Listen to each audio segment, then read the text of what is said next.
spread one love, okay? Thanks for tuning in to us, the MNM Show.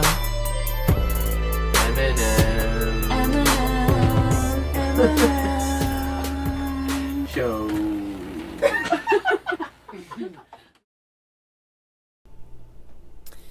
And we're back with another fresh version of the MNM Show. Thank you for joining, watching us. How we doing today? Should I say, my bitch? Whoa. What up, though? How we doing? My bitch. How we doing, Queen? Yeah, there we go. There we go.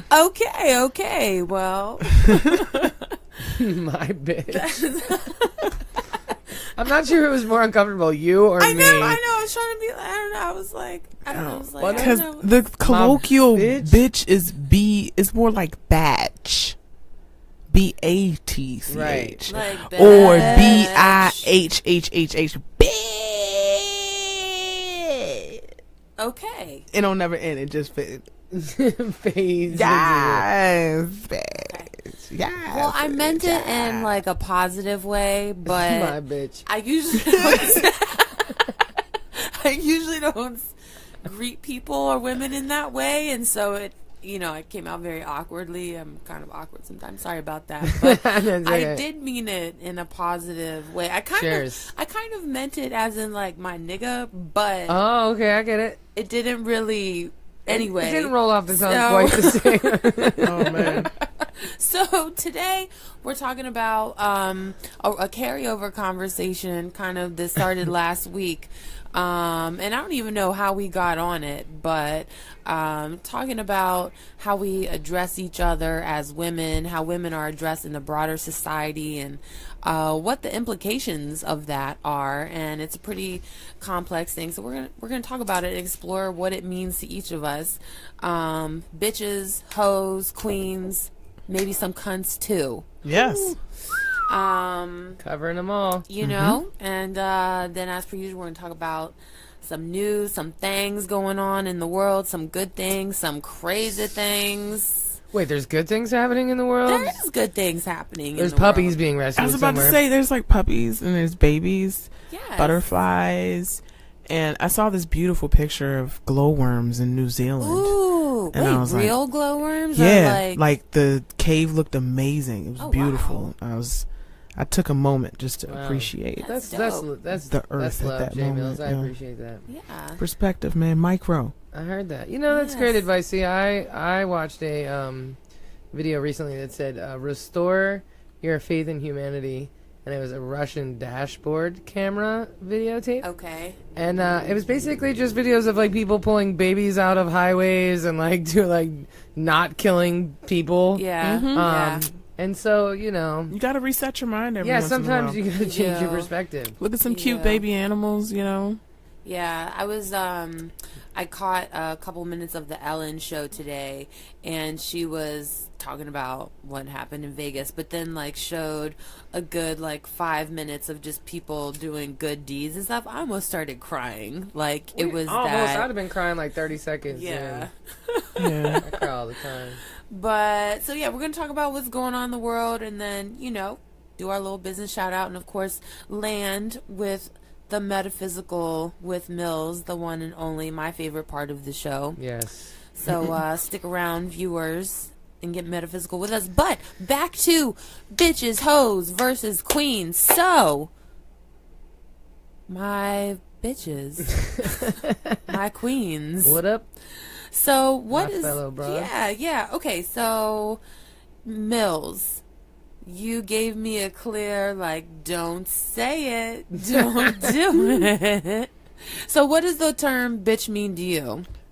Being in total control of herself. Ooh. BITC. So why couldn't I call that? That It sounds was like a good thing. It was the way you said it.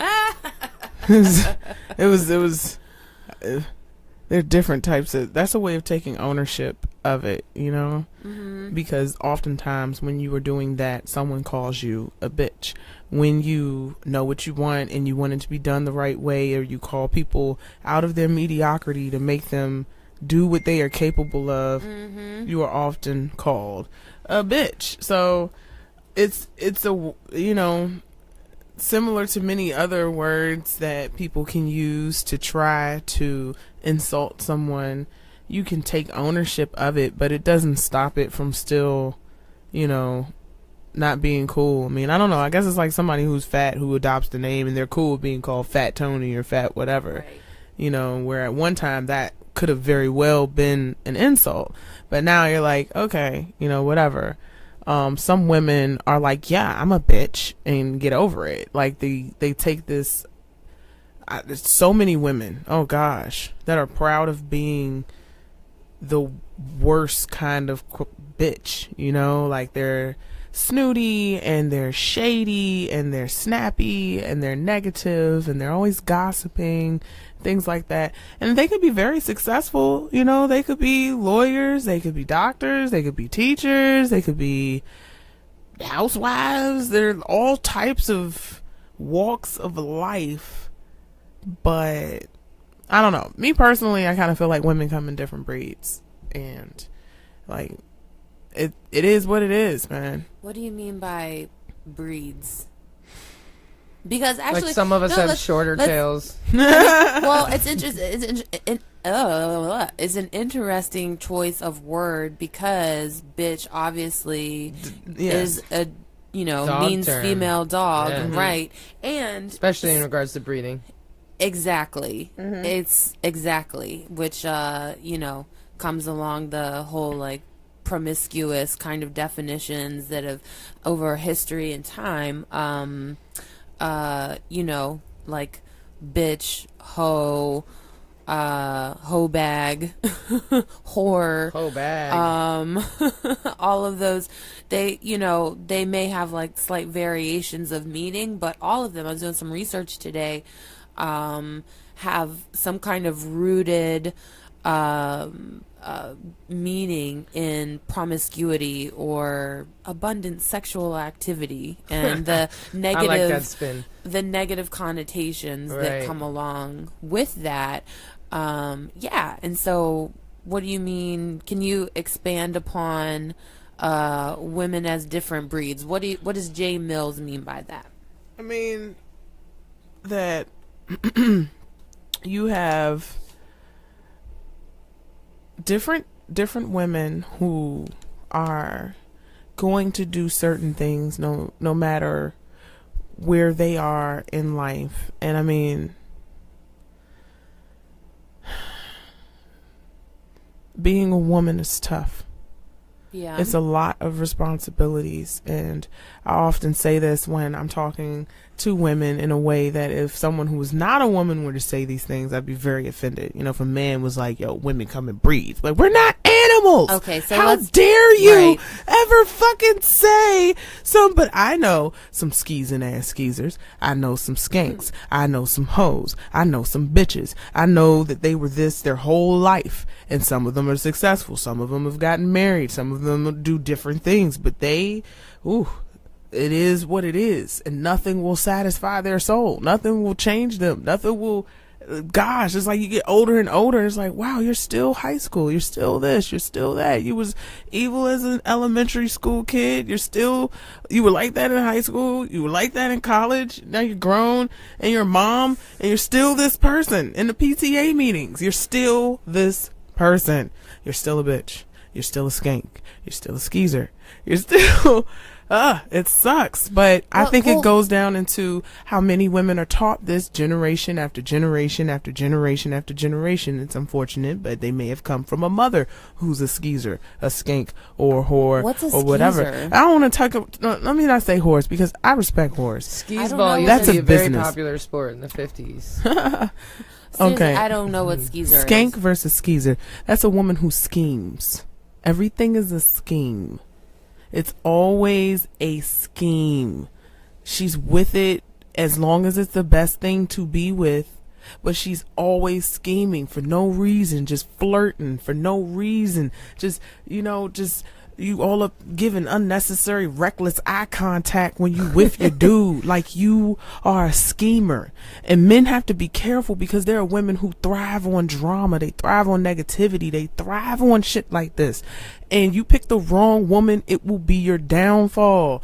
They're good witches, bad witches. Women are magical, they're very powerful, and whichever way they choose to make their allegiance is the way they chose it. Everybody thinks they're doing the right thing. Many of them have been hurt, and their mom was hurt and their grandma was hurt, so they're like, I'm gonna get what I can get while I can get it, because they just trying to get what they can get from me. Okay, so we have skeezer. We have defined skeezer now. I'm clear about that. Now, that's breed A. This is in no hierarchy. These are just different types, you know. Okay. And you can love them like a Pekingese, man. It's just, you know, it's whatever. What the fuck does that mean, Jamie? Love them like a Pekingese. I love King Corsos. I'm not going to hate somebody like a Chihuahua. The Terrier. There's so many different breeds. Okay, so do you think of yourself as a breed? Oh, what breed are you? I want to know what breed. Purebred. Thoroughbred. Thoroughbred, what does that mean? Tibetan. Tibetan Mastiff, one of the largest dogs. Very rare. Very loyal. Okay. They're as big as small bears. So, like, would you say a dog, like this kind of dog, is like your spirit animal, or you like really think of yourself as... I think it's my spirit animal if I had to identify. I'm trying to save you so that you don't really think of yourself and other women as dogs. First of all, I think it's important for people to understand their human nature first. Don't fight it. Just embrace it. You are an animal on the earth.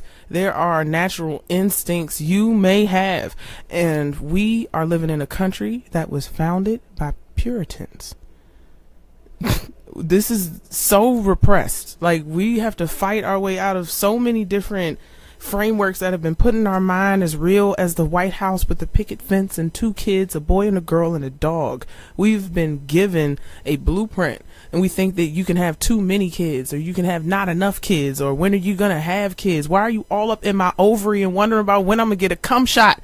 What is wrong with you people thinking about things like that? Like, this is the country we live in. So when you have people who are just so repressed and so crazy, it can cause crazy derivatives within the people. So we're dealing with that. We're dealing with really bad things that are manifesting in women because we bring people to this planet. We've been fucked up. Yeah. The right of our body has been destroyed. We don't even have a right to have kids. Even if you're married, they don't ask, are you ready to get pregnant or not, before they skeet up inside you like you're just a fucking cum bucket. I don't care how good you think you are. So because of this, many women have coping mechanisms that they've developed over time. I am a little bit lost, not gonna lie. I can't even see if there's any comments, but I mean, let's say all that to say. Bucket definitely had to get a couple comments. Yeah, because right? I mean, that's not my experience. That's not my experience. In my relationship, it has been my experience with some men in the past who definitely didn't respect me, but like I had to, I guess, learn that, you know, how to navigate that situation and take power for myself and make better decisions and navigate different humans. But maybe women are flowers then. You can find different types of flowers in the different types of environments that they actually need to grow in, and it doesn't diminish their beauty. Some are desert roses and they don't need much water at all. You know, they don't need much attention. They don't need much anything, you know. They just stand alone and they give you life when time gets rough, and they out here. Some are lilies and they're in the mud and they need constant attention and watering in this nurturing environment for them to bring about this. Some women are wildflowers and they just out here. I mean, I relate to that more, but I like to garden, but I see there's different types. I mean, again, it's about relating to nature and understanding nature versus nurture, and that truth that there are different natures. Sometimes people try to change somebody's nature. You can look and know what it is, and they can tell you what it is. You know, where the Kanye, did you know your girl was a bird? Like, It happens on the male and the female tip. You know, you can find someone and that's just not the right mix. Y'all natures ain't going mix. Like the way they like to breed is not how you like to breed. You breed for life. They breed for a season. Y'all are on some completely different tips. So you're saying like there are some women who in their nature is more dog-like, and there are some women who are more plant-like in their nature. No, I'm saying that both of those metaphors can be equally Right. used to describe the variances in how women can be. Right, Not like, just- so it's not negative. It's not necessarily associated with dogs. It's Yeah. it's like anything. I mean, we're all weathered. We're all a product of our experiences, right? Like, I mean, I think I'm just like sensitive about, especially as a woman of color in the United States, when black people weren't considered like a full human being until, I don't know, still not even today. Yeah, I mean, It's I'm just like cautious or sensitive about comparing To a dog. women, to I'm dogs. talking about Not- all women, and I'll talk about all men too. Like, I mean, it's okay. Like, we can say men are dogs, but when we start, oh wait a minute, no, da da da da da. Hey, look, we all fucking animals on the planet Earth, man. So let's get back to the breeds then. So we went over what a skeezer. What's a skank? Oh man, skanks are stank. Stink. Someone who's dirty and stinky. Attitude, negative, Oh, all a the negative. time. Okay. Oh, I thought that was more like a stank attitude, like stank face or stank. No, many attitude. pretty girls are very ugly inside. So Yeah. you still gonna slide. You gonna skeet up in her, but she stank. She's a skank. It's a lot of skanks Mills out got there. all the lingo definitions Okay. down. I had no idea it was this deep. I never thought about. I mean, I hear these terms all the time, but I never actually like Yeah. really talked about Dissected it or them. thought Yeah. about what they meant. So We know these girls, they're never satisfied, they're real negative, and go out to eat, they rude, everything's wrong. Excuse me, I don't like this at all. Like, you know what I'm talking about. I know these women. I'm sorry I gave that because I can definitely change it up. Excuse me, Apple Care, you know, like all the time. Like, it's never okay. It's horrible, and people deal with them, but some people are addicted to negativity. They're addicted to complaining. They're addicted to being a victim. They're addicted to this emotional need to suck the joy out of any interaction that happens, to take the story and make it theirs and bad, and just, man, skanks. I think I had thought of the term skank before, more I think associated with like someone like dirty or like unclean. But see, I never really talked about it before, so maybe I had been thinking or using the term incorrectly all these years. No, See, you when dirty, you dirty. You When just I dirty think of the bitch. word You skank, I dirty. think of like easy skanking, Bob Marley. Like, I like that music. I love that. I also Fucking think of love that's a skank. way better skank. We all got a little skank in us, you know what I'm saying? Okay. So skeezer, skank. Now hoe. I think we all know what a hoe is, right? Or the definition, stereotypical yeah. definition. Well, I believe that it's necessary to discuss whore versus slut. Like, I think that people say hoe when they mean slut and they don't mean whore, to give As respect someone to who the actually profession. gets paid, Yeah, right? right. Okay. Wait, a so a career. whore is someone who gets paid, and a hoe Uh-huh. is just someone who sleeps around a lot? Pretty much. You do whore shit for free. Oh, I'm so confused. Wait. I mean, some hoes, like, they're, and I'm just saying this not to be, again, I don't judge it. Like, I don't know. We've given these Yeah. words. They're these people, like, I don't know, you don't like the word duck. Well, what do you want me to call it then? Right. It quacks. It's a duck. Okay. Well, but what's the It rhymes with fuck, but what's- it's a duck. what's the male equivalent of Nothing. Here's the hoe thing, okay. or None a of these slut? words. None of these All words. of this, Right. all of the creation stories all say the same general thing about what happened with men and women, and the biggest unifying thing is that women's greatest temptation was material. It's always the woman that wanted the thing that was forbidden. man's greatest temptation is woman.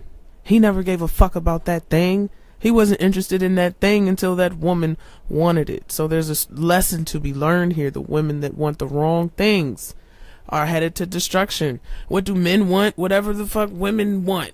If women didn't want anything, they wouldn't do anything. It's like everything they do, man, it's crazy. The power that we truly have. The power that we truly have. We don't realize the air we walk on. You know, men don't even think women, they don't have sisters. Some don't even think we fart. They don't even think our shit stinks. They don't even know how women really are. We are fucking magical. They don't get it. They don't, how your lashes just match. What the fuck? You just sparkle and smell so delicious, bitch. Damn. We're fucking magical creatures. We are. Like, what you do with it, man?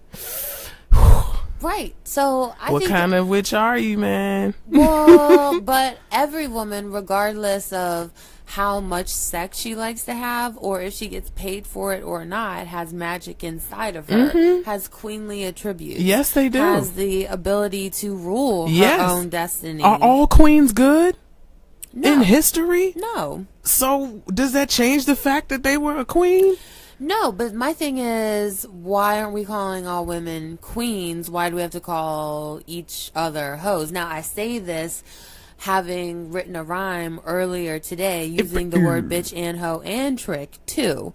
So I'm, being hypocritical. I'm calling myself out, but I'm talking about it. These contradictions live within myself as they do all of us.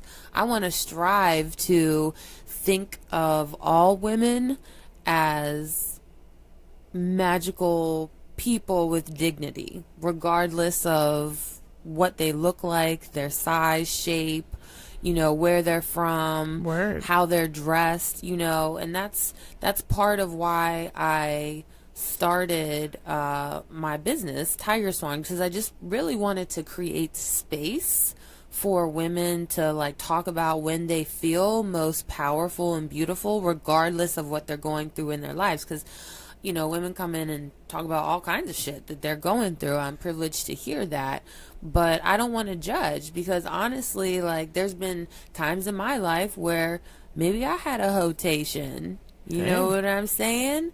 But would I tolerate it if someone called me a hoe? No.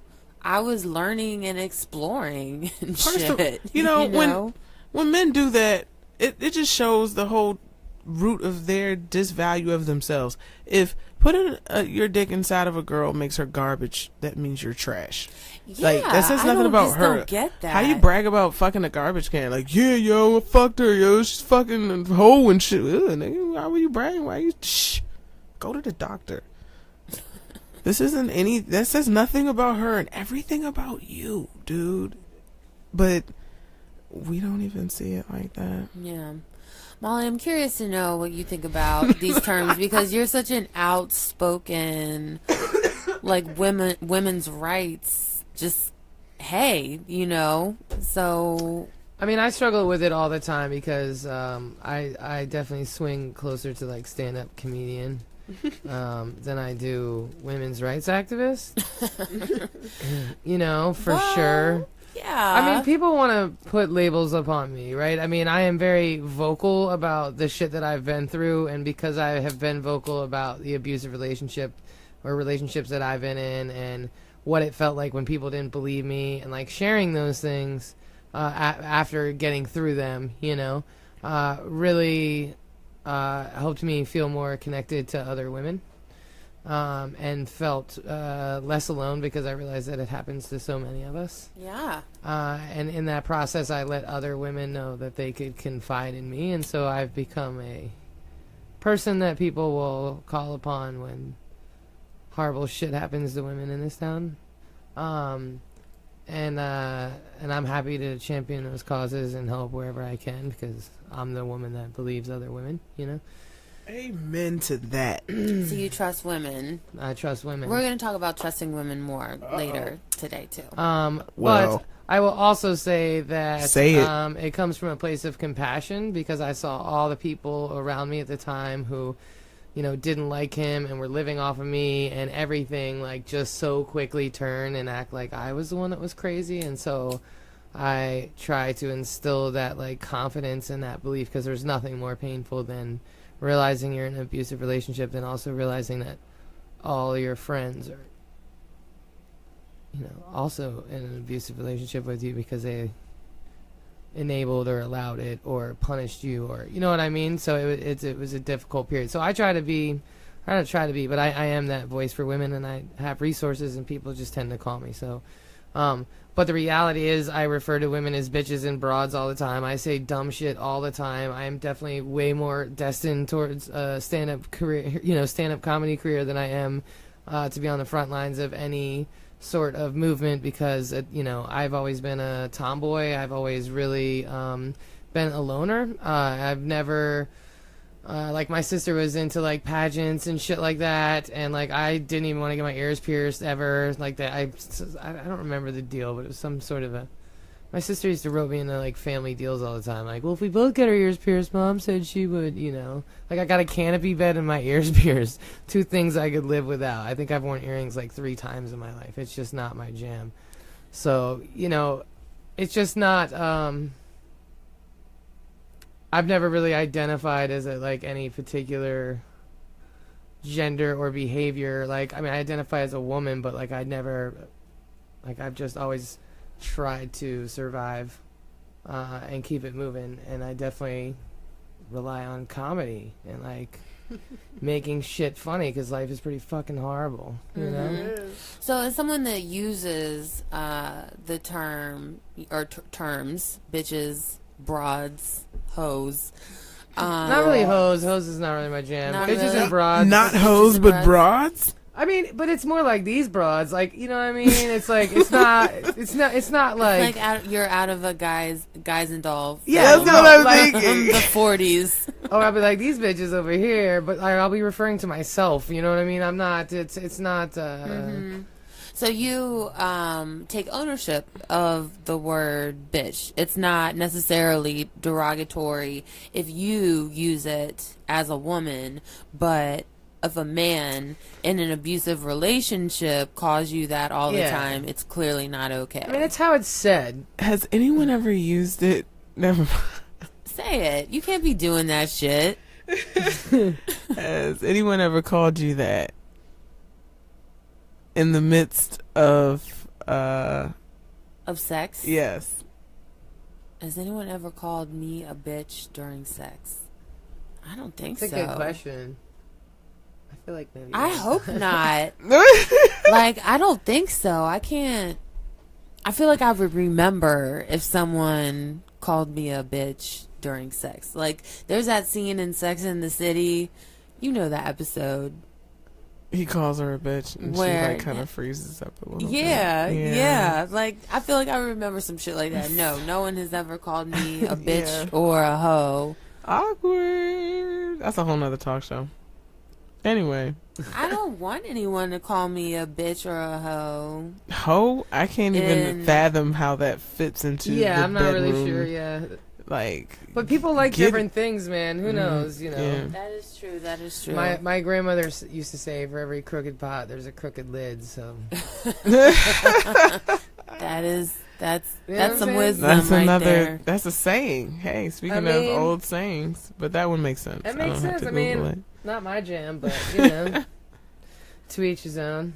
Yeah, I mean, I think back to like the early '90s with Too Short and C. Dolores Tucker and Spellman and Tip Drill and Tipper Gore and anti-rap. You know, I think about just witnessing the birth of hip hop, with it being Poor Righteous Teachers and Public Enemy and fun music about dancing and righteous, conscious hip hop, and just, man, Peach, so much Sister Soldier and who you calling a bitch?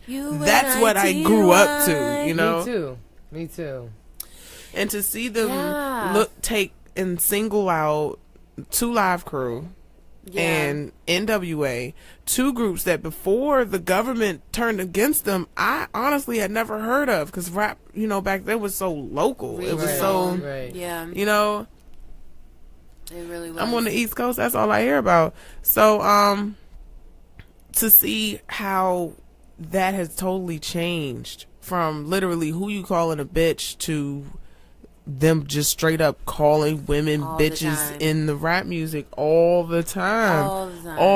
And we're jamming to it, we're dancing to it, we're turning up, and I'm the hottest on the streets. No, you probably heard of me. Just I know, all the time going. We just love it, and it's such a double standard, man. I'm talking to my brother a lot about, like, just things, his dealings with women, and he was talking about the mixed signals. Like, women send such crazy mixed signals. Like, because that's the most empowering shit we got. Like, so I graduated in 1993, and at the time, I think there was more women on the radio and in hip hop and R&B than there were men. For sure. I mean, if you think about Mary J. Blige, like Jade, TLC, SWV, there was a lot of groups back then. Vogue, now it's like Gina few Thompson, and far between. MC Light, Nicole Queen Ware. Latifah. Yeah. I mean, wait, that was later. Salt and Pepper. I mean, there definitely was Salt and Pepper. Bitches with attitude. Yeah, there was nothing but positive imagery of like strong, beautiful, black, badass. Yo, Lady of Rage. Lady of Rage. You could go on for days, honestly. Now, granted, it was also the golden age of MC hip-hop. Light. Right. Yeah. Right. Like. But now it's very few and far between. Very different landscape. Like Cardi B, Diggable fucking planets, Lady Butterfly. Right. Cardi B is the first like female rapper since Lauryn Hill, like since 17 years ago, to have a #1 hit single. And I was trying to think about it, like when did how's that possible? Like the Miseducation of Lauryn Hill, that came out in 2000. Wait, when did I graduate from high school? It was my senior year in high school. Came out in 03 or 2. Nah, I think it was like 2000 or 2001. Yeah, it was 2000 or 2001. Oh, that right. was 17 years ago. I was a senior in high school. It was that far. I'm sorry, I'm thinking about Beyonce. And so, thinking about from like 2000 to now, all the like female rappers, R&B groups that you named were pretty much before that. Long time. Oh yeah, I mean, now I'm not saying that there aren't folks that are there, like Mary J. Blige has, carried her career over or whatever, and Vogue is coming back right now. But there has been, I feel like, a void of female voices in R&B and hip hop as a dominating. I mean, it was purposefully done. I mean, I think Ashanti was like the last, right? Like, like hip hop was just like littered with women everywhere and all kinds of dope shit, and then it just really phased out. And it's like Brandy, Aaliyah, Lil Kim. I mean, just kind of Destiny's Child, Eve, and then Foxy it took Brown. the girl. Eve, but even Foxy Brown, I love them too. I don't know, something about the longevity, Right. Well, they probably got tired of the bullshit being women in that industry with dealing with motherfuckers like Rick being Ross called bitches and hoes all the time. Well, I mean, you remember we were talking about this a couple months ago with babies. Rick Ross saying I couldn't have a female artist because I have to fuck her because I can't control my dick. Weak ass. Women are bitches when they say no and don't give you what you want and stuff. That word bitch is just so they probably made their money and they were like, you know what, fuck this. I could be surrounded by these idiots all day, or I could like go bun up in the someplace else and enjoy my life, or pursue some other, Yeah. They get married. Yeah, what is Eve doing? I love Eve. If she had a makeup line, I would buy that shit. She's like in the UK, like racing cars and shit. Fuck yeah. Like living I hope that's life. true. I really hope that's true. It is true. Yeah, Fuck yeah. She was married to like this baron or like president of some. See, she figured country? it out. She figured it out. She got out. She came back and like did some appearance, some like awards or like show or whatever. Still looks great. Still looks fabulous. Shout out to Eve. Eve. Pink is probably one of the few, like, strong. I mean, had Beyonce longevity. for sure, but like Pink, Beyonce. I mean, who else can you really say is like strong? But Rihanna. hold on, I'm gonna pause and say, but Beyonce has to me musically devolved artistically in terms of Dangerously in Love and the level of songwriting and the subject material. And did you say devolved from what time period to when? Musically speaking, she was making a much more mature crowd's music in her first album than she has in any of the other ones to follow. The last two albums, Lemonade and Beyonce, are like very mature subject matters.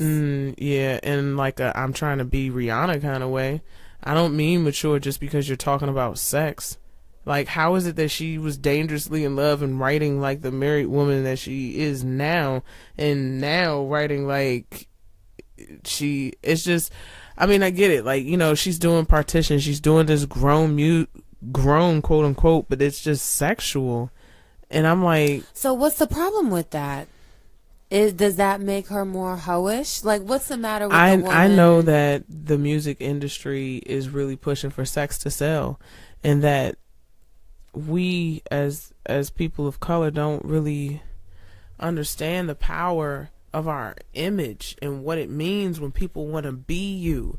If she was still, I said yes to my mama and yes to you dating me, you know, that nice drink for the rest of the time, like, that's not the image they wanted girls to do. The first time I said no, they wanted my kitty. But she's already done all that. Like, does she, as a female, do you have to like stay within a certain image? Is that our responsibility at this point in history's time? Like, is it Beyonce, Rihanna, Lil' Kim? Is it anyone who has a powerful platform, if they're a woman, to stay within a certain image in order to protect women? Is that their responsibility? I think you do have social responsibility with art. You do. And Rihanna didn't pretend to be for, you know, the kids. You know, like, she was obviously adult and like badass, like, fuck it, like, I'm a bad girl. I don't know. And her beginning, I mean, for me, albums, seeing like, you know, little girls singing some of Beyonce's latest songs, that's troublesome to me. Like, that's cool, but have some social responsibility for yourself. Like, Riri ain't put out some of her worst songs on Anti. That album was dope, and she got pretty nasty, but you just had to listen to the project to hear it. But I mean, I hear what you're saying, and you know, I've been like an advocate and an organizer for women's rights for like a decade now. So I've had this conversation with Chris. I used to be angry at Rihanna. I was like, bitch, better have my money, could be so much more powerful if it was about something else. But I have since thought about it and actually changed my stance. And like, I don't know, like, because I think Rihanna and Beyonce have both transformed in their careers. Rihanna was singing You Can Stand Under My Umbrella, and then she had an album, Good Girl Gone Bad, and she started to go through artistically, like with her expression, a transformation in what she wanted to talk about and how she was dressing as well. And so there's a part of me that is like, yes, we have to be responsible, we have to be aware and know our power. At the same time, like, people have to stretch the boundaries so that you know, we can hopefully be more free. Like, I would really love it if women could wear whatever the fuck they want and it not be potentially dangerous, you know? Yeah, agreed. I mean, Beyonce, I love her so much for bringing sexy back to being a mother. You know, you talk about what happened to so many of these female artists, and it's because there used to be this thing where once you become somebody's mom, you're not allowed to be sexy. You're a failure as a mom if you're too sexy. And then, oh, you're like, what are you doing out? So many times when I go out, people be like, where's the baby? Like, what do you think, I'm gonna have my kid with me right now? How many people ask a man where his children are when he's out being successful in his life? There's this quiet expectation that you have to choose being a good mother or being good at your career. And if you're good at your career, they just automatically assume that you're a horrible parent. If you look too provocative, it's disrespectful to your children. And Beyonce has just totally, kid after kid, now after these twins, is just like, what? I'm better. And I'm so dare you to say I'm not. Like, bear it all, just still breaking down that wall, and just the look of it. You know, word to Janet Jackson and plenty of people that have come before her in terms of the look. You can do that with your look and still be tasteful with your music. And knowing that she started like that when she was young, you know, knowing that how this industry is and how they'll give you the songs. You used to write them and now you don't. Like, you traded in your price and they'll take you up. You know, that's the difference between her and Solange. Like, it's the truth. So you ask, do you have a choice? Yeah, you have a choice. The question is, do you have a price for your soul, or do you find it to be priceless? If you want to put the price on it, go ahead, get them millions, and, you know, do whatever. But I know too much to pretend like, you know, that's okay. Cause it's like, okay, well, you know, now you got the little kids in elementary school singing all your music, Beyonce. Like, really? You want to, like, oh, I'm gonna work out for the kids, move your body. Oh yeah, you know, we're so cool. You know, they call Jay-Z out on it. Like, dude, your music's about selling crack and stuff, and you're America's black family. Like, do you realize what this really fucking means? And you're okay with this? What? Whitney Houston had beautiful music. She did crack in her personal life. Oh, I'm sorry. Cocaine. Crack is whack. But she was wild as fuck in her personal life. I'm saying there's a lane that's missing from black music that Beyonce touched on. That soul. She could have, Aretha, like the names that she could have been among based on where she was going. Oh my gosh. And that's not, you know, not to take anything away from pop or whatever, but it's like, who's in that lane? Where's Mariah's still performing. Monáe. Yeah, Janelle is neo soul. Where's, like, Mary J. Blige? Like, we had soulful, beautiful songs about love and just love, not fucking, gosh. Right. I don't know, maybe. And making love. Like, there was a difference. And sure, you had who knew? You look back at 90s R&B, like, oh. Maybe now is the time of the hose. Maybe it's a sign of the times that there's no more love. Maybe that we need even more if love. You a wife, you gotta be a hoe to keep your dude. No, gosh. Not unless you want to do that shit. There's so many good girls that try to catch dudes that are unsavable. This shit is sad. Don't have a threesome to keep your man. That's all I'm gonna say about that. That's for somebody that's watching or know somebody that's watching. Don't do it. It's not gonna keep them. Words of wisdom. What yeah, I mean, I feel like there's always like social responsibility once you reach to a certain level, you know.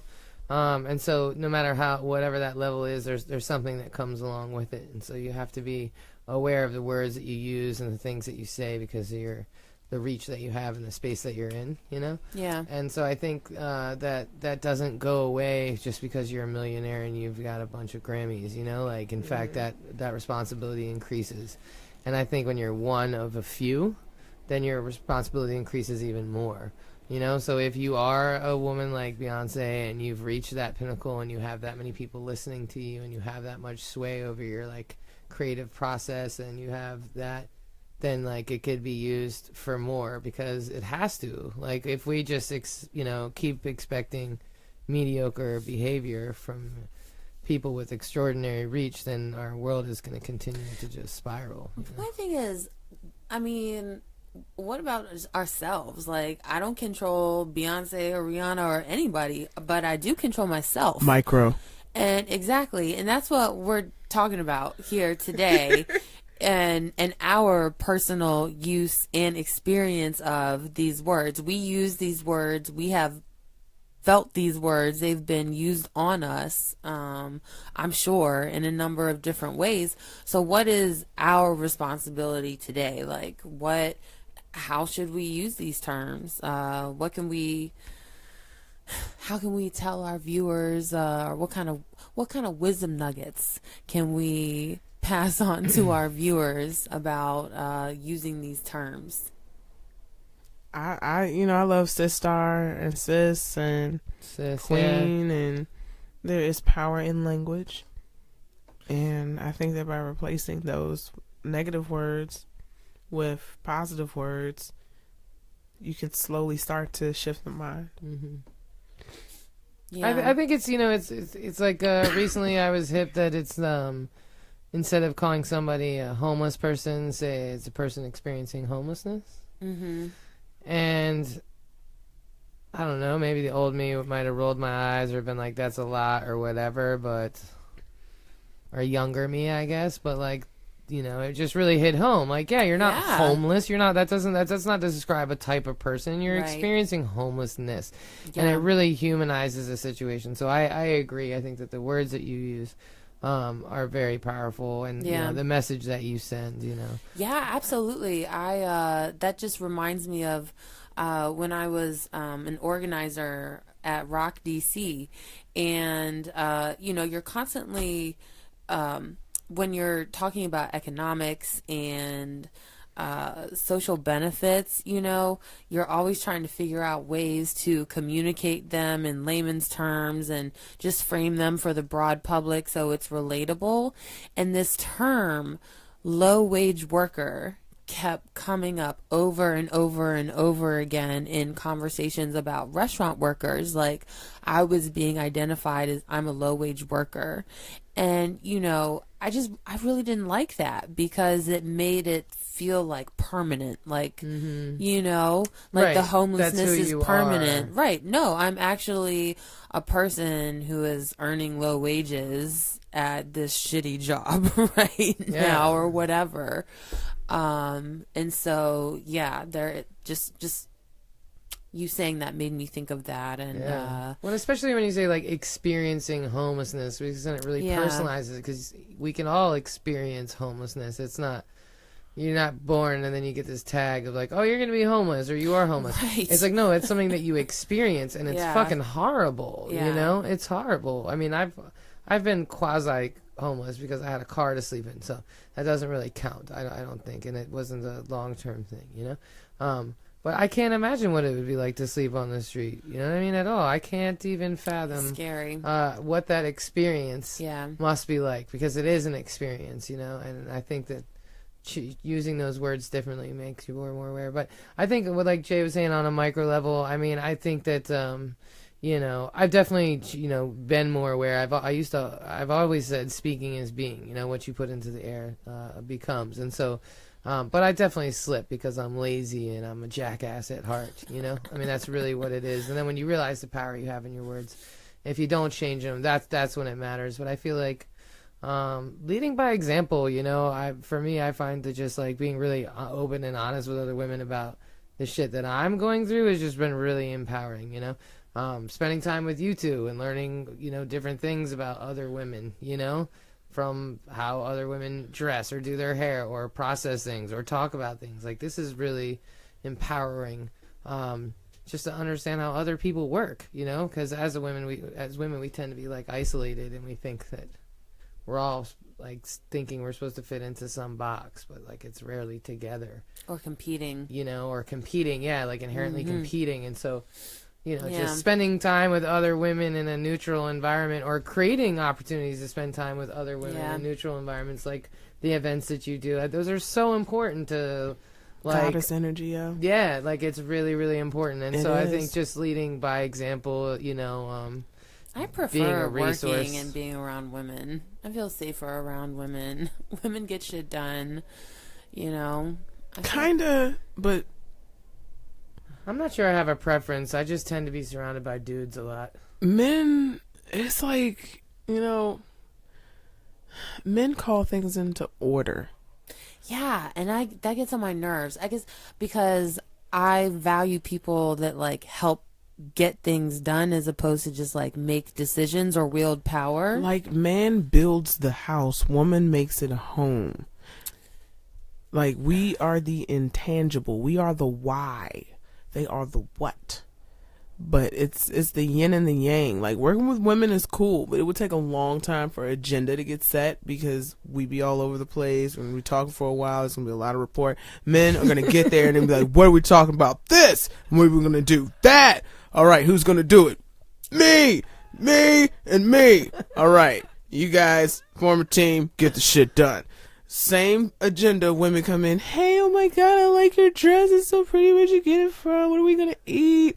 Oh, we're going to, it's cool. That's now not we're going how to I get, act. in addition to this that the men just got done, we're going to be like, did you know what? After this, we should also do that. And you know what? Then we're going to do that. That meeting's going to turn into a whole revolution. Yeah. I disagree. We are synchronized swimming. We are rhythmic gymnastics. They are football. I don't know. They are definitive. Who won? Him. How? Why? Because he had more points. I mean, I can't say I disagree with J Mills. I do. I definitely do. I can't Yo, say some I women agree. play football, some men do gymnastics. It's not, there are exceptions to every rule, but there are certain things that come within our nature. It all goes back to nature. But I mean, a lot of it is too, like, we're also programmed as women to not be like, confident and be that leader and all that. So like, women, I think inherently, all things don't need to be led like that. It's kind of like hey, get back to the point here. Let's do this. Remember what we came here for today. I mean, that's my whole life. I know. I'm like, at that's people, my so rule I can't too. really relate. Wait a minute. We're exceptions to the rule. I know she barks at us every every show. Yeah. You sometimes write after shit down. the show, sometimes before the show. It's tense. Also, I just also happen to really pride myself in facilitating. It's one of my strengths. But I'm Working an very good at organizer, it. so I'm different. A lot of people don't have the training. I don't know what it's like out there in regular these cold, non-organizer hard streets. meetings. I just don't know how people But it's do just it. like comparing brooches. Being around women all the time has just made me more appreciative of men. And like, women are simply complex. Like, we're just complex as fuck, and you can't ever put them into any type of anything, because it's like fucking cats or something. Like, no. Well, the dog comparison was only for the word of breed, because cats are really more so what women are like. Like, it's so different. It's so personal. Pussies now? Jesus Christ, James. Yo, pussies rule the world. They can take a fucking pounding, and everything comes from them.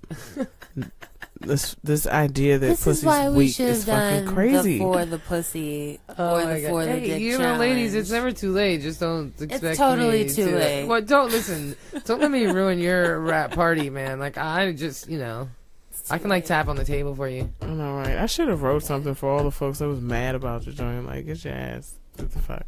No. Well, I want to pivot this conversation and talk about some things that are going on in the world. We're going to start off with some positive stuff first. Okay. Related to the ladies. So, super cool.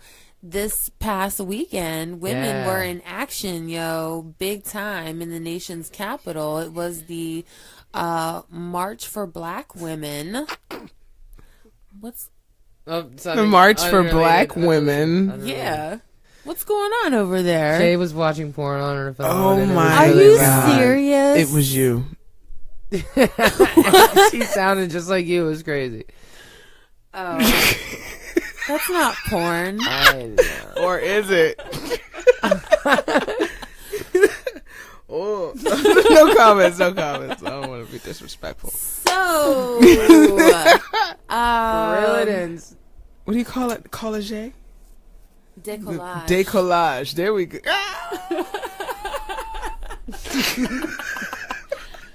Women know important things. See? Look, teamwork. So this past weekend was the March for Black Women and also March for Racial Justice. So there's two big marches and they that's came awesome. together and converged, and it was awesome. Nice. And I was there for it, and I did have some pictures. I saw them. You can see them on my Instagram page if you follow me at Tiger Swan Style, all one word. Maybe next shameless plug. 2 times. But it was really powerful. There were all kinds of moving I was crying and shit.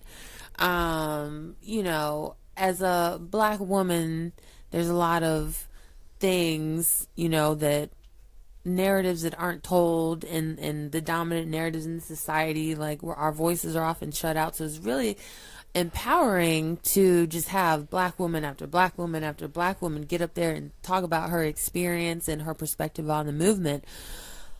All of that, though, I tell you, the moment I broke down and cried was when this poet from Puerto Rico came up and was talking about all the people there, the diaspora, the wealth of the different types of people there, of brown people there, and how destroyed it is and what they're screaming, and what's happening with basically not being given water or food when it's like 30 miles offshore away from them, and like people are dying there.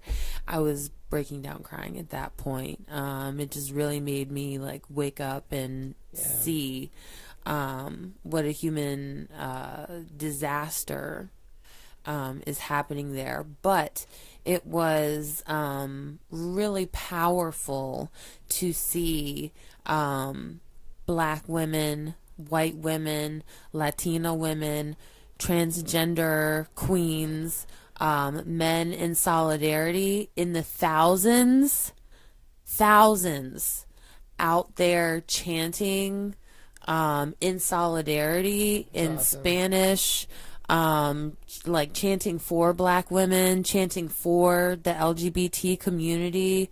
It was really beautiful. And, I'm glad that I was there because if I had went to something like that a year ago, like I was so burnt out at the time, I was like, I don't know why we're marching anymore. Like, what are we doing? Like, I felt like that a year ago, just so tired.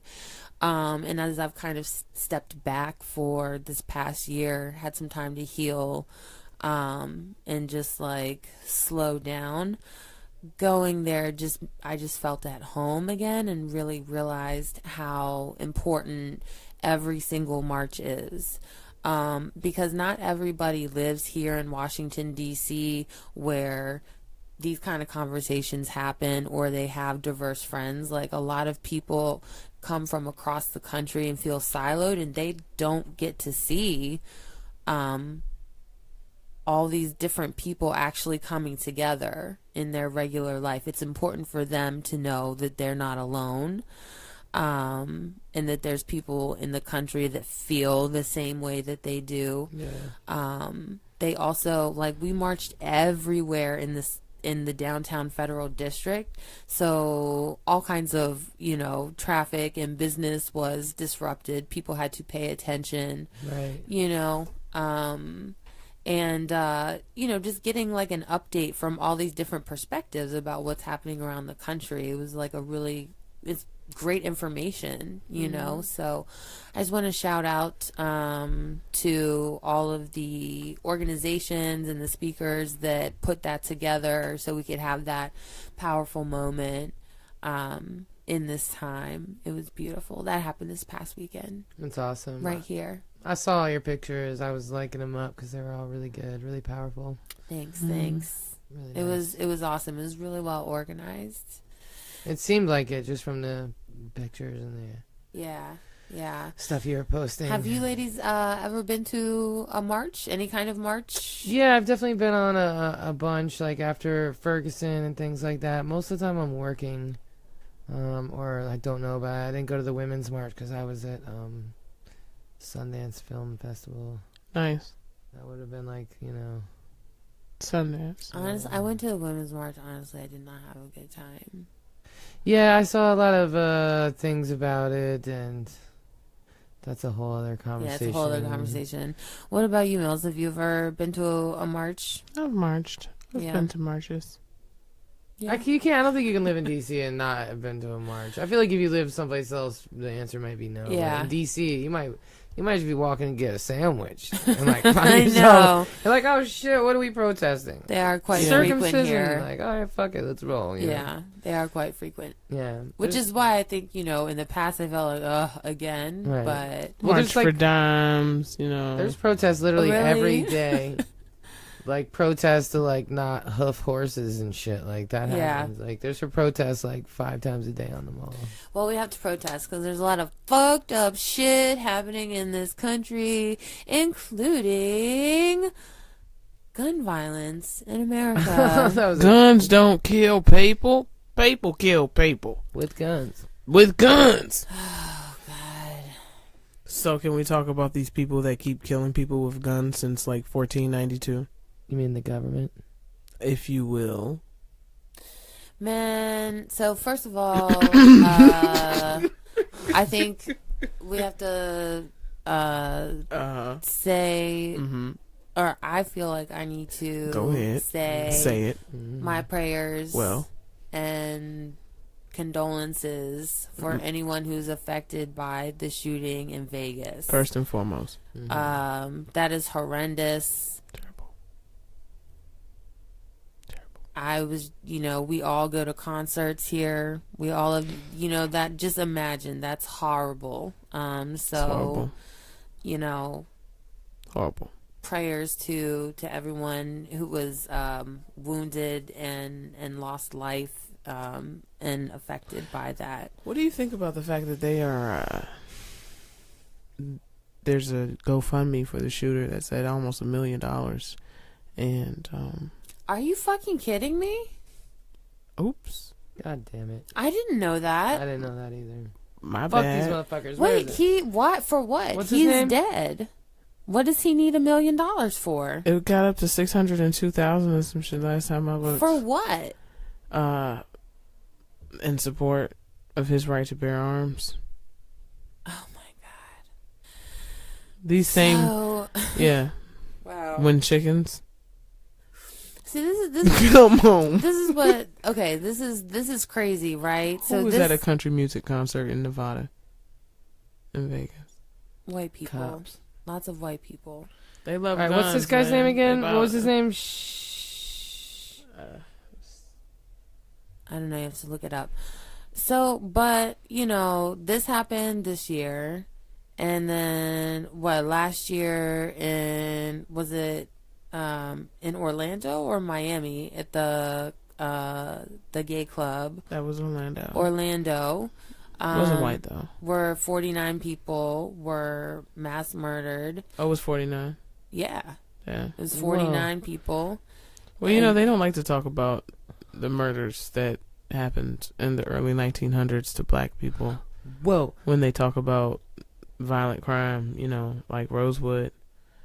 And I mean, I'm just talking about like recently. I mean, I know this has been we know, but I think it has to be addressed, because to act like, oh my God, I'm not acting like, oh my God. but this as a nation, every time that's the same freaking reaction. Like, how many times are we gonna be shocked? Well, honestly, I wasn't shocked.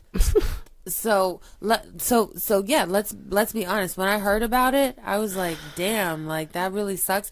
But I honestly, I was like, man, like I feel really desensitized to this. And then it started getting me to think about why. And so then I started thinking about, oh, well, that happened last year in Orlando. Then what's his name? Dylan Ford shot up black people on our roof. Yeah, sorry. Then there was the children murdered at Sandy Hook. Yeah, Then there was Virginia Tech. Then there was Columbine. And it goes on and on. And, like at this point, and on top of that, with all of the police shootings, the police brutality that happens, it's enraging. It's horrible, but I'm like desensitized to it. I'm not surprised anymore. No. I will say this. There's this feeling that I get for a moment where I hope the shooter is white. Not because of anything about white people, but because of the heat that's already on everybody who's not white, and that no race can afford to have any more negative attention drawn to them, so that there's just this unnecessary witch hunt against them as a whole. This shooting happens in Orlando. There's a Muslim ban. They're banning whole countries. Nothing like this ever happens when somebody white does some horrific shit. It's always They're lone not wolf, like- and they were crazy, and we Right. never knew. Like, there's so many excuses given. Like, for real, like, this man had 10 guns, and nobody describes him as violent, but you murder unarmed black men and call them thugs for no reason. Like, because of the pictures they take, it makes me so frustrated and so sad that that's my reaction. Not the first thing is hoping, like, oh God, please don't let this be a Muslim. Please don't let this be somebody black. Please don't let this be somebody Latino. Please don't let this be somebody Asian. Please don't let this be anybody other than a white man, because man, we don't need the heat. They're the only ones that can take it and get away with it, really, and that sucks. Well, it does suck because, like, and this is fucked up to say, but it would almost make more sense if it was like a person of color or a woman that like had some rage and like went berserk. But it never. Well, I mean, it is sometimes. It was once. The kid at Virginia Tech was like an Asian American kid. That was surprising. I was like, really? And then the profiling. But generally, yeah, it's always so. I'm like, what is that about? Like, what, I don't know. Because, like, black people, Asian people, Latino people, in America, I don't know about, like, worldwide. I'm sure people do fucked up things everywhere, but, like, we don't, like, do the mass shootings and stuff. Like, what is going on? Like, what's this gun violence? What's this rage? Like, what is this sickness? Like, we will not be replaced. It's, like, all stemmed in insecurity. It's like Charlottesville, those dudes raging with their fucking Home Depot torches, and they were saying, we will not be replaced. We will not be replaced. It stems from insecurity. It stems from this fear of losing this power that they have, you know? So why would people kill white people then? Why would white people kill white people? Did we ever get the why on why this ex-FBI agent? Right. Oh, so he was FBI. I read that somewhere, but then I was looking at NBC and CNN and couldn't confirm sounds that. real FBI-ish. Right. There's a lot of, it also sounds like there's more than one shooter. There's a lot of things that don't make any sense about Las Vegas. The only thing that's clear is that a lot of people died. Yeah. And So that's a horrible fact, word to 9/11. Yeah, shit is mad deep, for a lot of different reasons. It's like... Did you know that in D.C., I'm not sure if they did this in Vegas, but you can't have a gun permit and a weed card. I'm just throwing that out there in the context in terms of cannabis legislation and the juxtaposition of alcohol, guns, and drugs, quote unquote, as they call it. What about healthcare and access to mental health support? Well, so one thing that a lot of these mass shootings have in common is all these mostly white men, right? We're all on psychoactive medications. Mm-hmm. That's the one common thread in all of these mass shootings is they were on. I haven't read about that. Right.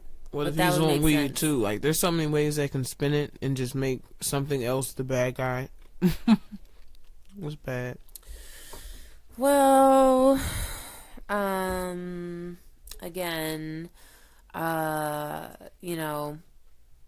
it's I don't know. I don't know what it is going to take for the United States government, for our representatives and senators, for the administration to make some policy changes and implement those. I really don't know. I thought Sandy Hook, when children were murdered, that would be okay, now they're going to do something federally to make it harder to get guns, but that didn't happen. So I'm just what actually does it take for us to transform? I hope that it happens sooner rather than later. I don't feel optimistic about that with this administration, but you never know what could happen. I think we should all just keep loving each other, be safe as best you can. I don't know how you protect yourself from a situation like this, but right. But I don't want to live in fear.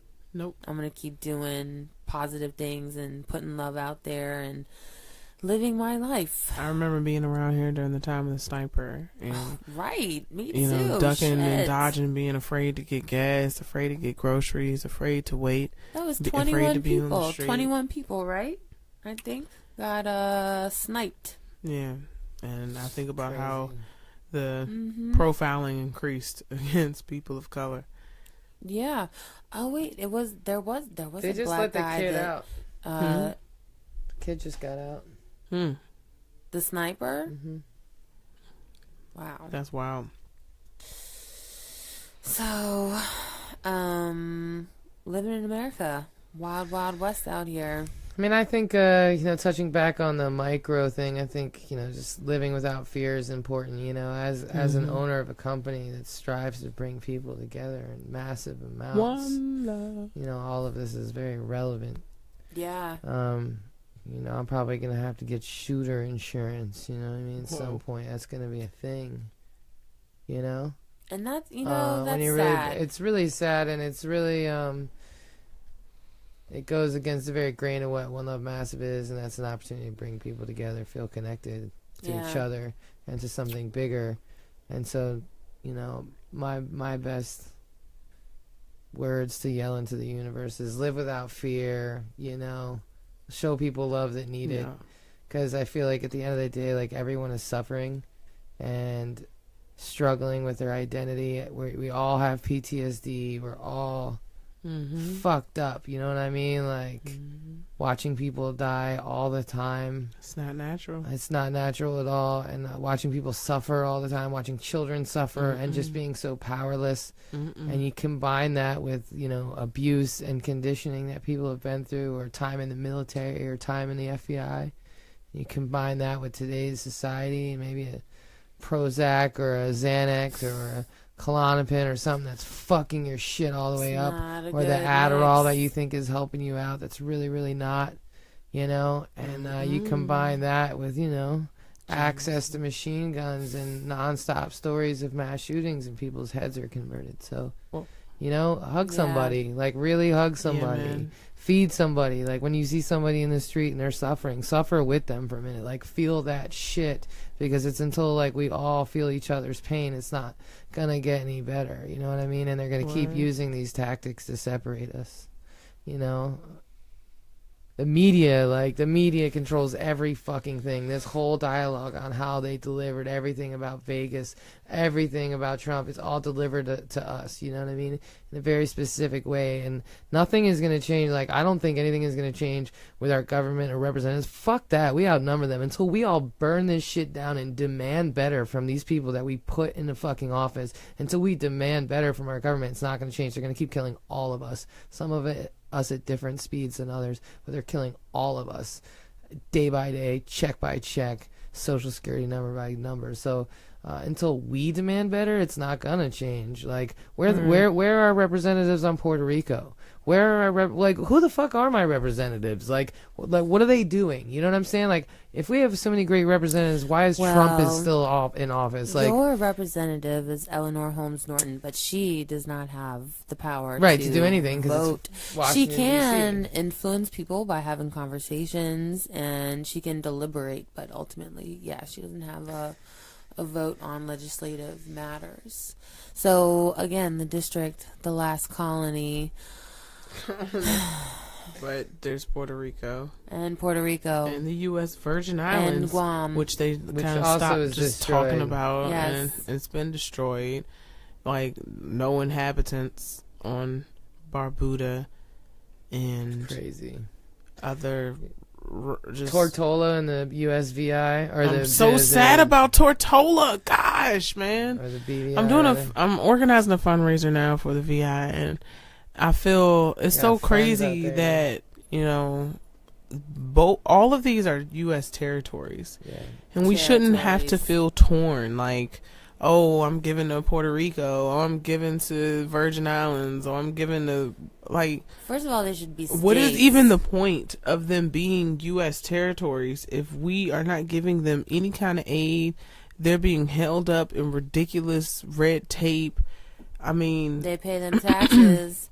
They go to war. There are They entities get their that soils look. poisoned with radioactive technology that gives them brain cancer and birth defects for numbers of years. They should at least get military stateside support when their fucking whole country is underwater. No, it's really embarrassing. It's embarrassing. It's embarrassing. It's embarrassing. It's just going to be a consistent downward spiral until the true rulers of this land step up in cultural dominance. You know what? This motherfucker, I'm calling him a motherfucker. You know what Trump did? He went to a golf tournament and won and dedicated his trophy to the victims of Puerto Rico and Houston and Florida, saying God bless them. Fucking, he went golfing and dedicated a trophy to them. I mean, nothing. Motherfucker, get them some food and water and, like, money. Apparently, he sent over, like, I read the numbers earlier today. It was pathetic to Puerto Rico. It was, like, 23 troops, like, 5 pounds of food. Like, I'm exaggerating, but it was really small. It wasn't even in the, like, double digits, you know, or the triple digits of. But I mean, what are we really doing? Have we stormed the White House to demand that? I mean, what are we actually doing? I mean, we just like, had a march this past weekend. I mean, I know for other things, but I'm just saying, like, at the end of the day, it's no, like, that was what on are the we, platform. you That know? was part of the platform. It was part of the platform. But right, like, what else? But there's 250 million of us. Like, why aren't 125 million of us at the White House doorstep? Like, why isn't D.C. just shut down? Like how, you gotta care first. You gotta care first. And so all these people that like post all fucking day about how much they hate Trump, and like everybody posts the same article about the shit that Trump did. Like, do something about it, man. Do something about it, man. You know, I used to, because it's all part of the brainwashing, man. The more people bitch about the same shit, the easier it is to ignore it. Everybody thinks they're the fucking Huffington Post. Yeah, I got that email too, motherfucker. You are not NBC. I do not need you to broadcast the same articles. I've seen it. I got 5,000 friends. That's the 23rd time I've seen the article about what Trump did. Okay, what are we fucking doing about it? You know what I mean? Everybody's yelling, everybody's screaming, but if we really wanted Trump out of the White House, if half of the country or 30% of the people that hate him on Facebook just showed up in D.C. and stormed the White House until accountability was held and every government official was held accountable for letting that motherfucker be there, something will change. But instead, we're just like, oh, yo, that's fucking crazy. Anyway. Well, you know, a couple of thoughts on this. One, I agree with you.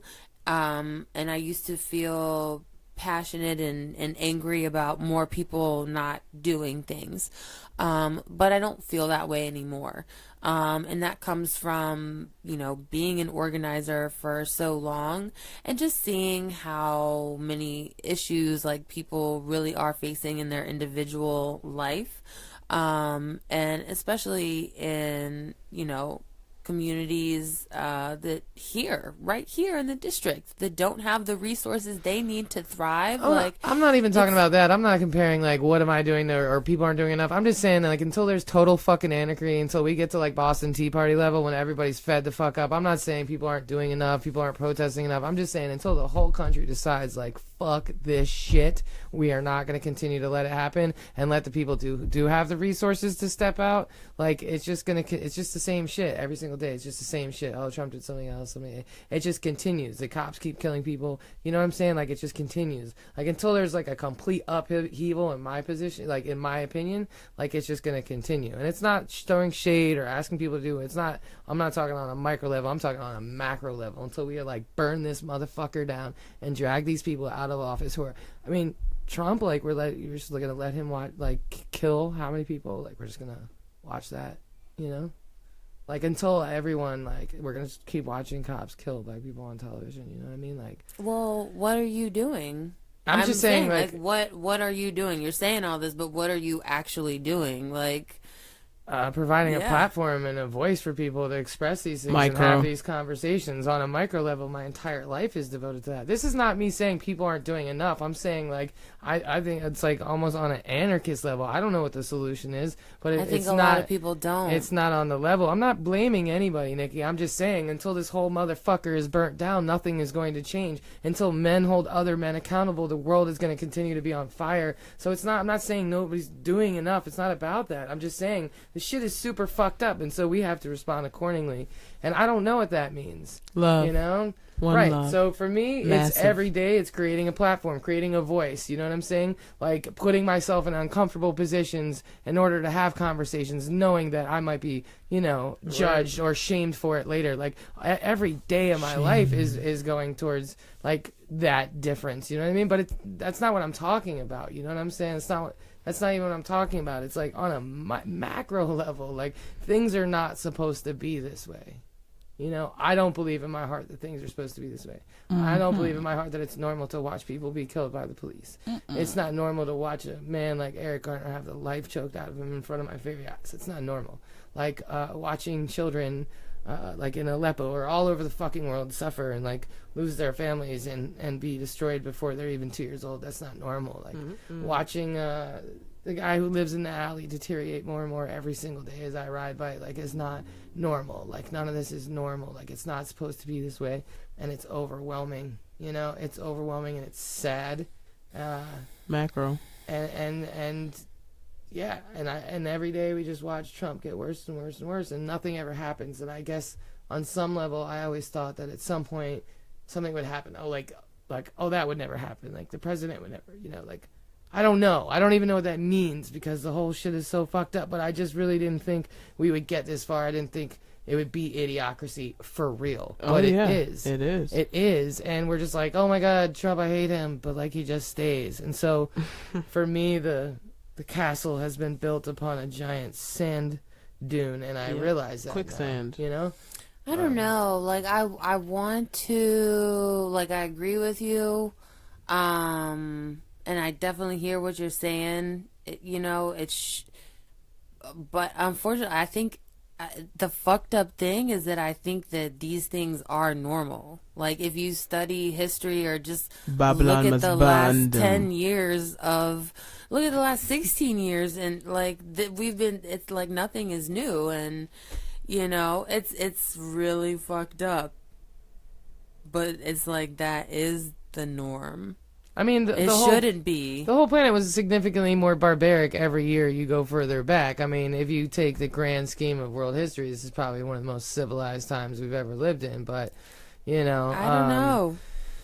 I mean, and also depending just like on whose history. We went through like 8 years of the Bush years, and Katrina happened, and you know, it was the same shit then. So like, I don't know. There wasn't mass shootings every week. There's literally been a mass shooting every day of the year. Remember the word going postal because there were all those shootings. Maybe we just didn't. We just didn't have Twitter, and it didn't just weigh as long, and it was just. Yeah, and Columbine happened, and I mean that shit started then, and it's, you know, we live in a fucked up world and definitely a fucked up country, and it would be. I know one thing. It would be really nice if we could get this this healthcare issue fixed so that people have access to like take care of their bodies. Hopefully in a more holistic way, stop taking as many psychoactive substances, and you know, get access to mental health care and therapy, and be able to talk about things instead of, I don't know what the fuck is happening, but it seems like people have a lot of anger and hate and just general issues like bottled up, and then it's literally exploding. Yep. That's exactly what's happening right now. These times, you know, people need healing and help, like all of us on some level. But I appreciate you ladies talking about the news, sharing your honest perspectives. It's important. I hope other people are being honest and talking about the reactions to things that are happening in the country, and you know, trying to figure out how to just like we always bring it back here, spread love. One love. And live with love and not in fear, and be helpful in this world and not tear others down. Speaking of helpfulness, there are some local businesses that are doing some cool things that are helpful. One particular company helping us roll up our marijuana, because marijuana helps us deal with our anxiety and stress in these troubled times. So who's telling us about Watershed Papers? Oh my gosh, I should have brought the pack of papers with me. I'm wilding. I'm checking my pockets and I realized I left it. Next time. Yeah, but black owned paper company. Shout outs to my man Gabe, aka Asheru, aka founder of Guerrilla Arts. If you don't know what Guerrilla Arts, and that's guerrilla spelled like, guerrilla warfare. They use hip hop to educate the youth about a number of different subjects, to the point where it could be its own hip hop curriculum. He developed that in conjunction with several other well-known rappers, including Common and Mos Def, to develop these dope textbooks that educate kids through hip hop. Shout out to you, Gabe. I guess that's the 2-in-1, because Gabe put me on to his man Rashad, who makes his own papers. So I called Rashad. I'm trying to get some bulk papers. I'm going to Jamaica in a couple weeks, and I was like, yo, if this is really your papers, I'd love to spread them out there. People would love to support them. But it didn't say, it just said, high quality rolling paper. I'm like, what is the paper? Like, what is the process? What is this? And he said that they had gone through a 3-year process where they started off using some of the other companies that allow you to kind of just customize a pack of papers and with your brand or whatever, but they didn't like the papers.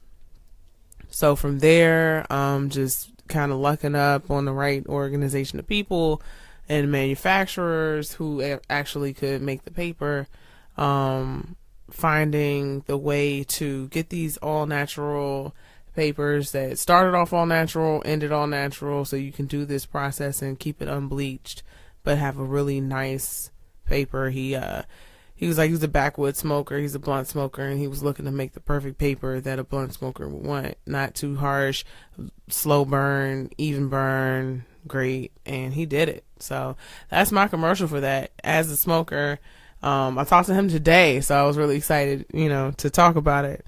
But I'll make sure to just show a copy of the book next week. But shout out to them for actually developing. Where can people? Do you know where people can get Watershed papers? Watershed.com. I should have looked that up. Watershed Papers. Watershed Papers. Watershed Papers. Look Google them. Most definitely. They're local here in DC, though. So you think they're online, or like you can get them at like your local convenient, your local Yums. Yeah. Well, while Mills is looking up the Watershed Papers, Molly, I just got an email address because I was trying to get my custom papers. I'm sorry. Go ahead, Molly, man. Watershed Papers Inc. Next week. Tune in for more information. Yes. I want to shout out Honey Bunny Boutique. They are a skincare boutique in Northeast. They make all kinds of really awesome soaps and lip balms and body lotions and stuff like that. Some self-care. Yes, it's Honey Bunny, HUNNYBUNNY. Nice. Honey Bunny Boutique. Mm-hmm. Yeah. I got a facial bar soap from them, and I got a body bar soap from them, and they're both amazing. I love them. I'm gonna get more for sure. Do they have products for women and men, or is it mostly? That's a good question. I believe women and men. Yeah. Unisex. Mm-hmm. I mean, everyone needs to smell good. Mm-hmm. Right? Isn't soap inherently unisex? I mean, but I don't know. They have like shaving creams. I don't know what other stuff men need to groom themselves. Then I don't know either. Yeah. We'll have to have a man on the show. Well, I was hip to them through Brandon, who works with One Love, but I saw them at 8th Street Festival, and I picked up a couple things. But I'm definitely excited to go to their store because it was like the end of the day. I'd worked all day on my feet, and they just smelled so good. I had to get it.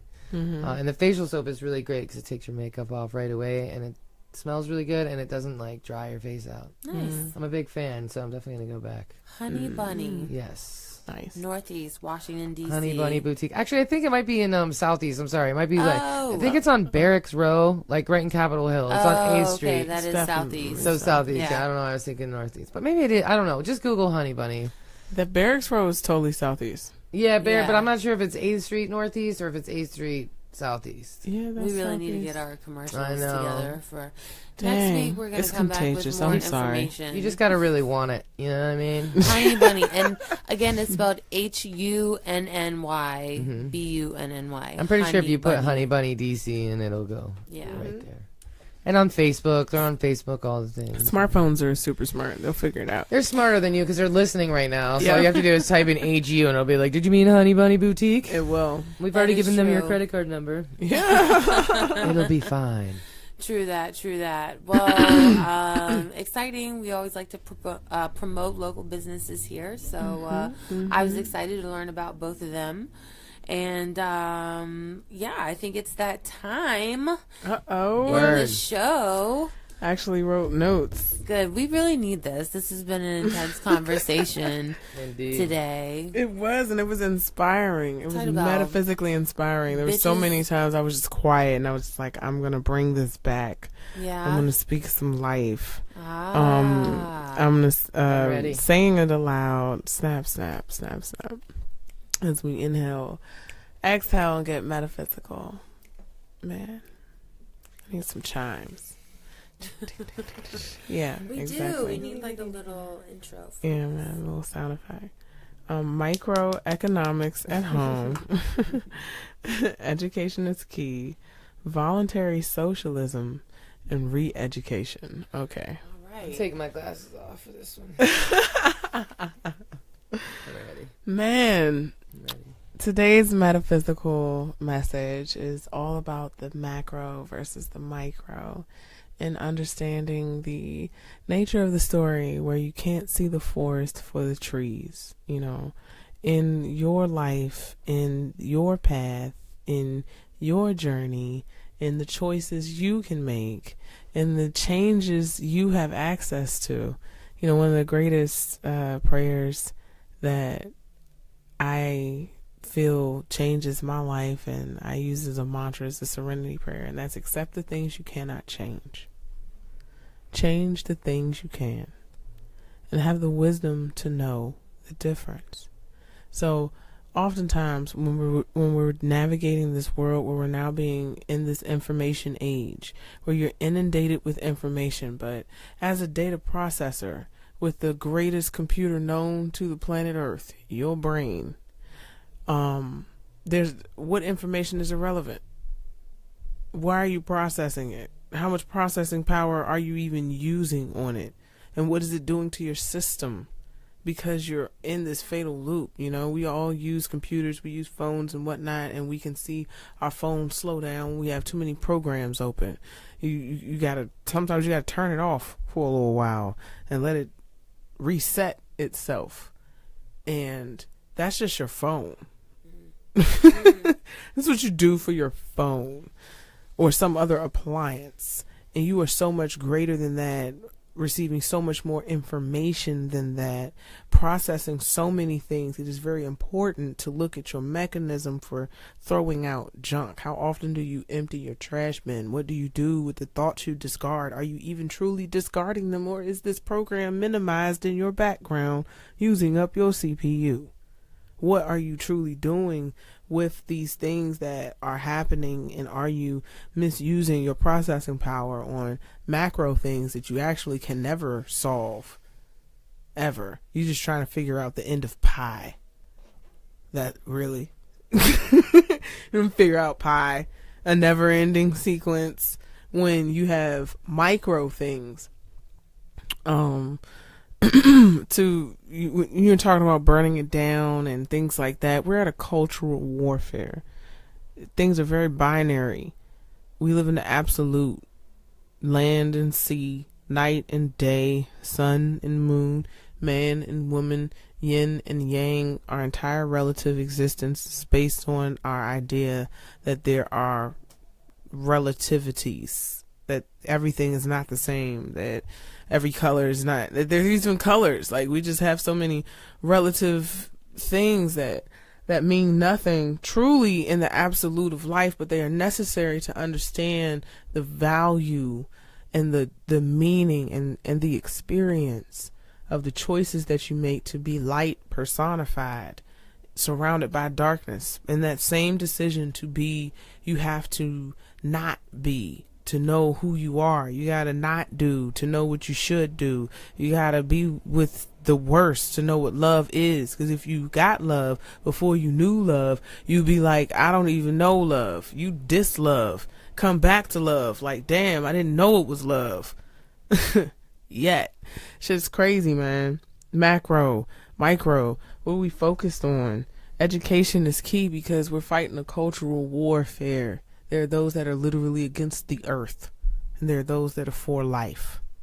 And know that if you're for life, you will be vilified.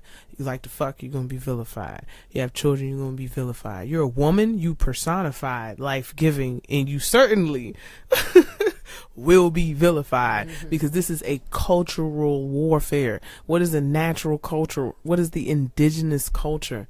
What is the dominant culture? How are humans living for the majority of humanity for the millions of years, the 2.8 million that they can document that we've been cooking with fire?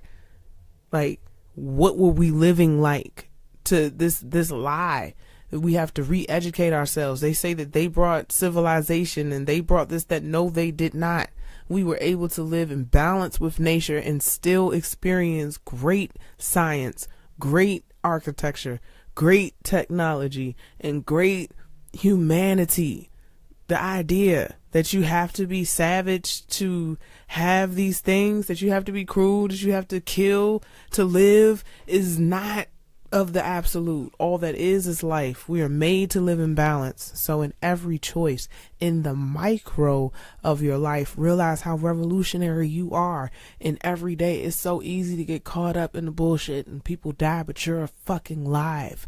You are alive. You are breathing. You're walking. You can see. You can eat. You can hear. You can think. You can remember. You got friends. You got a job. You got a house. You got a car. You got legs. You got so many things. Like, your whole life is based on your perspective. Happiness is a choice, and misery loves company, and everything in this miserable culture seeks to steal your joy. It's micro. You can get lost in the macro. It'll steal your joy. Lost in things you can't control. It'll steal your joy. Why you want to let it? Happiness is a choice. Remind yourself that you are blessed and highly favored because you're here. You think, therefore you are. And it's that simple. There are those that don't think, they don't wonder, they don't have a choice. Fucking chair. It is, but you're not. Starfish. The choices that you've been given are a blessing at all times. It is perspective. Even to be homeless in this country, there are those that would sell everything just to be here homeless. They would come here broke and be thankful. We don't know. It's always perspective. It is always perspective. It is always perspective. Choose to be happy, yo. One love. Focus on the micro. You're doing awesome. You are fearfully and wonderfully made. You are perfectly perfect in exactly where you are right now. You are the highest intention of yourself because you chose every choice that you made. And the fact that you can choose is a blessing.